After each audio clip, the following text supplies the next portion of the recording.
Welcome, guys. Today, I want to take the time to show you this very cool endgame between Wesley So and Aleksandr Lenderman, played in the U.S. Championship that recently finished. This was definitely one of my favorite, if not my favorite, endgame of the whole tournament. Wesley won a position that was supposed to be a draw, but he managed to trick Alex and he ended up with a win. So this is, in my opinion, probably the first key moment of the game, and I wanted you to guys think about it by yourself first, before I tell you the best move, before you can find the game online, where it is black to move right now, right? And this was the position where black plays king c6, and the interesting thing on this is that this is the only move white has to keep the pawn structure intact. Otherwise, you're gonna have to play a move like f5, and this is exactly what white is looking for, because remember, when you have a same color bishop endgame, you don't want to put the pawns on the same color of your own bishop. This will be a huge improvement for white. So black is trying to avoid at all costs to make a move like f5. That's why king c6 is still a very good move. Another important point to notice here is how this bishop on d7 is actually on a 6-1 position. Because if you move the bishop on this diagonal, I go king f5. If you move the bishop on this diagonal, then I go bishop b5, and again I win the game. So black's only move here is king c6. And before we go on, I want you to stop the video here and think about what can you do after king c6 to win the game. And before you even think about that, I want you to take this bishop out of the game, because this is the easiest way to find the position that you want on an endgame, is by basically imagining the winning position, or the position where you're gonna make an improvement. The whole idea here is that you need to find a position for this bishop where this move is not possible. So the move that was played in the game is not possible. The bishop cannot move like it is currently, and the king cannot go to e6. There's only one position for that bishop, and it is the bishop on d1. So if we take this bishop and magically put it on d1, then black has to play the move f5, which is exactly what happened in the game. Notice that with the bishop on d1, you will see it later, that black has no way to play any of these 4 moves we mentioned. King e6, king c6, you cannot move the bishop, you cannot move the bishop this way neither. So that's exactly why after king c6, Wesley go bishop e2. The king is also in 6-1. Again, only move is king d6, otherwise I improve with king d5. Then after king d6, bishop d1, exclamation mark. And now this guy is 6-1. It's a very cool 6-1 here, because you don't have king e6, followed by bishop g4, and of course the king endgame is a total win for white.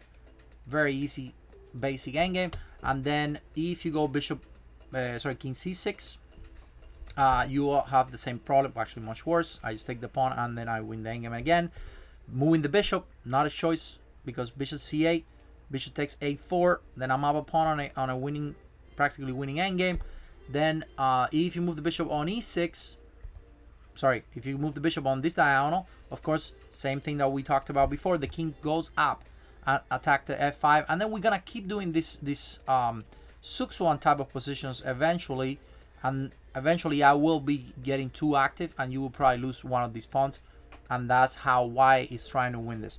So what did Alex did? He played f5, which I think is a very good move. It's probably the only move, and the endgame still draw if well played by black. But this is not gonna happen. It's a very complex endgame now to defend. So Wesley go king d3, and I'm gonna go fast here, because the main thing here is that now white has no way to get in this way. So white's plan is now to go to a3 to put pressure on the closest weakness to this king, which is basically getting to a3 and try to get the pawn on a4. So after bishop b5 check, king c2, bishop here. Well, Alex is trying to stop this king from coming to a2. So little move like bishop d3 first, so that if you go bishop b3, then I would try to play with this king, and I'm also attacking this pawn. on a4, so black bishop b5, and finally white goes, you see the bishop attacks again that pawn, stops king e4, and now again we finally get to the second step of the game. So first we created the f5 weakness, now we create the attack to the pawn on a4. So now black has two passive pieces.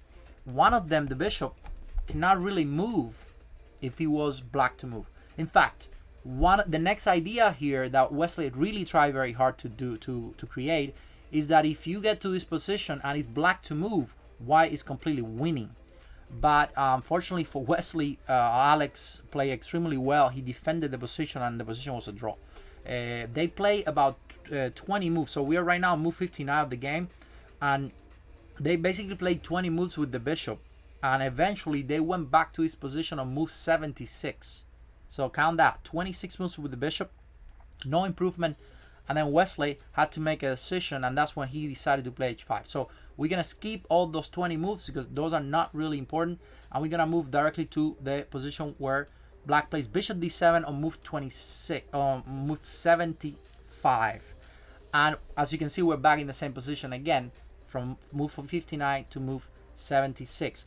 And on move 76, Wesley decides to, instead of moving this bishop and not making any progress, he goes h5, telling black, okay, now you have to move. And that is a big problem because now you don't have a good move with the king. Notice that king b5, I take your pawn, king a6, I take your pawn, king b6, I take your pawn. If you move the bishop anywhere, you lose one of the two pawns. That's the beauty of having two pawns on the same color of the bishop. But this move also created a weak pawn for black. So, of course, only move bishop e8, trying to exchange a couple of pawns. Bishop takes f5, bishop takes h5.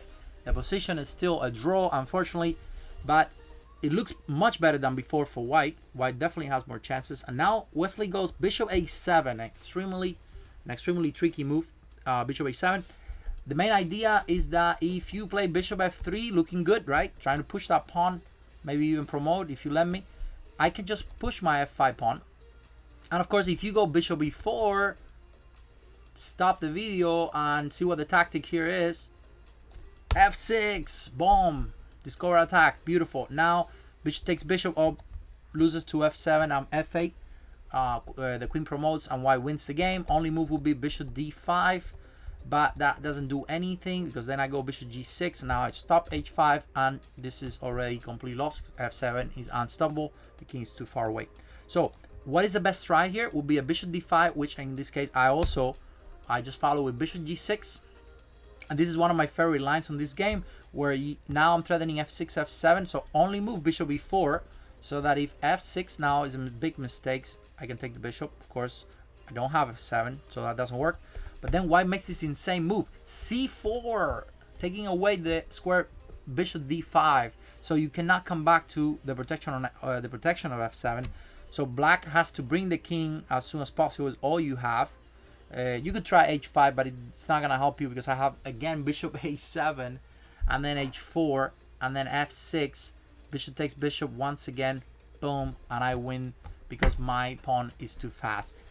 Beautiful, beautiful. Of course, I don't know if Alex saw that, but he probably saw the danger of this discover attack, and he did not play bishop f3. Instead, he played king b6, and now white goes f5. Another very good move, trying to go bishop g6, f5, win f6, f7, winning the game. King takes, king c7. All of this was basically played perfectly. So I'm just gonna go move on with the way they follow the game and how this endgame was a total draw after king e7. And Wesley's idea is probably the best thing you could do at this point. Give up the bishop for the pawn and try to see if you can win with these two pawns. And now, if you want to try for a win here, your best shot is definitely to cut down this king, because if this king gets to anywhere on the CA or BA or any of these two squares, it's an easy win.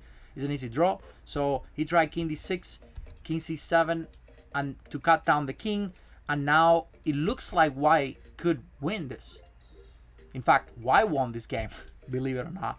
But that's because Alex made a giant mistake in a couple of moves. So white goes bishop, black goes bishop b7, Wesley goes b4, bishop f1, c5. All of this is still correct. Black is taking care of the b5, which is a very important thing to take care of, but you still have to deal with c6, no? Well, here is where black had the one chance to make a draw. The key idea here that maybe because of time trial Alex missed is that the king has to be on e7. The king has to be on e7 because you want to play king d6 whenever white plays c6 and king b7 or b8. So he had to play king e7, and now if you go c6, for example, let's try out c6. That's probably the best shot. I still keep my bishop around here to stop to stop b5, so I can make any move with the bishop. Let's say bishop e2 or bishop d3. It doesn't matter. Then you're gonna eventually have to move that king away. You don't want to put it on b7. Well, you can put it on b7. It doesn't change anything. But king b8 is definitely your best shot to try to push that pawn. But then I go king d6, right? And here is where you are not winning, because now I go bishop f5 and I will play king c5 and I will make a draw.